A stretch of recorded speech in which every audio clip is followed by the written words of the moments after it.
ওই লোকটা বলছে সে নাকি তোমার স্বামী? হ্যাঁ, সে আমার স্বামী, তার নাম রাজ্জাক। তুমি ভালোবাসতে বাচ্চুকে আর বিয়ে করেছো রাজ্জাককে? শঙ্খিনী, আমি শঙ্খিনী আপনার তাই মনে হয়?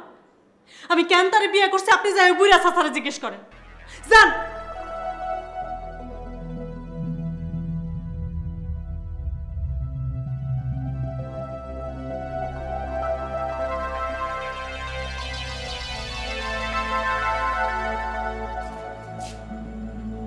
আপনি কি পরীর বিবাহ বিষয়ে কিছু জানেন? জানুম না কেন, হ্যাঁ তো আমারই মাইয়া। পরী যে বাচ্চুকে ভালোবাসতো সেটা কি আপনি জানতেন না? জানতাম বলেই তো বিয়েটা দিছিলাম। তাহলে বাচ্চুর সঙ্গে পরীর বিবাহ দিতে আপনার সমস্যা কি ছিল? আরে সাহেব, আপনি কোন দেশে বাস করেন এইটাও আপনার ব্যাঙ্গা করতে হইব? আর সমাজ যেটা মাইনা নিব না সেইটা করলে সেই সমাজ আমি বাস করতে পারবো, চলাফেরা করতে পারবো। এই রাজ্জাকে আমার পরীরে ভালো পাইতো, পরীর রাস্তাঘাটে চলাফেরা করলে এইটা এটাকে হেরে ডিস্টার্ব করতো। ওই রকম একটা ছেলের সাথে তো কি করুম আমি? রাজ্জাক পরীরে ঘরে নিতে চাইল, আর রাজ্জাক ছাড়া ওই বাসরে ঘর ছাড়া করার আর কোনো পোলা আসিল না তো। তার মানে সে একজন মাস্তানও বটে। আচ্ছা, রাজ্জাক যে মদ গাঁজা খায় এটা কি আপনি জানতেন? আরে অল্প বয়সে পোলা মানে একটু নেশা ভাঙ করে, বয়স হলে ঠিক হয়ে যাবে। পরী রাজ্জাককে বিয়ে করে সুখী হবে না জেনেও আপনি ওর সাথে? আরে মায়া গো, সুখ তো স্বামীর ঘরে। আমি তার একটা স্বামীর ঘর দিয়া আমার পিতার দায়িত্ব পালন করছি। স্বামীর ঘরই যদি সুখ হবে তাহলে 1 বছরের মাথায় বাচ্চুর হাত ধরে সে পালাবে কেন? চরিত্রের দোষ, চরিত্রের দোষ, চরিত্রের দোষ। এর বেলার লবণা চলে আমি কেউ মুখ দেখাইতে পারি না, আমি বাড়িতে পারি না। কালকে রাজ্জাক এসে কইল হ্যাঁ নাকি খবর পাইছে বাচ্চু যে লেদ বেশি কাম করতো, এর আশপাশ কোনখানে লুকায় রাখছে। এই দরজা খোলেন, এই দরজা খোলেন কইলাম, নইলে লাইট দেয় কিন্তু দরজা ভেঙে ফেলামো। এই দরজা খোলেন, নাইলে কিন্তু দরজা লাইট দেয় ভেঙে ফেলামো।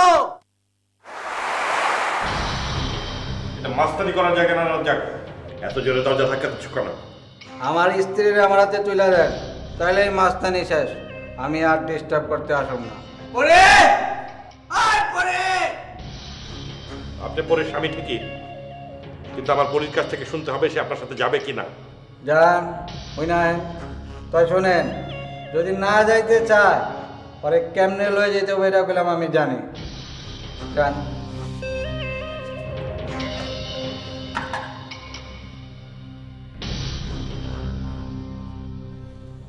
পরী, ও তোমাকে নিয়ে যেতে এসেছে, তুমি কি যাবে?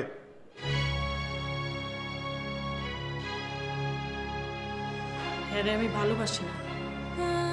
হ্যার লোকে আমি ঘর করবো কেমনি?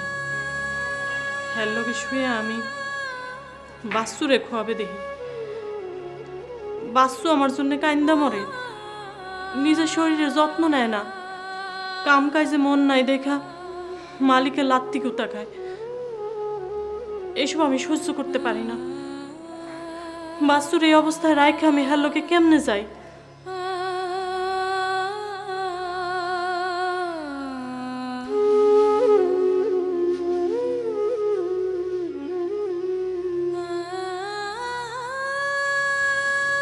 নাট্যকার সাহেব, আপনি আপনার নাটকের শেষ দৃশ্যে পরীরে যদি ওই রাজ্জাকের হাতে তুলে দিতে চান আপনি দিতে পারেন। আমাকে দুজনের প্রেমরে যদি আপনি নাটকের শেষ দৃশ্যে বাঁচায় রাখতে না পারেন কোনো সমস্যা নাই, তবে একটা কথা জানা রাখেন নাট্যকার সাহেব, আমি সুইসাইড নিয়ে মরব, আমার 100। না, আমি তোমাদের প্রেমকে মরতে দেব না। তোমরা একে অন্যকে ভালোবেসে সুখী হতে চাও, আমি কি করে পরীকে রাজ্জাকের হাতে তুলে দেব? যেভাবেই হোক আমি পরীকে রক্ষা করব, তোমাদের প্রেমকে আমি রক্ষা করব।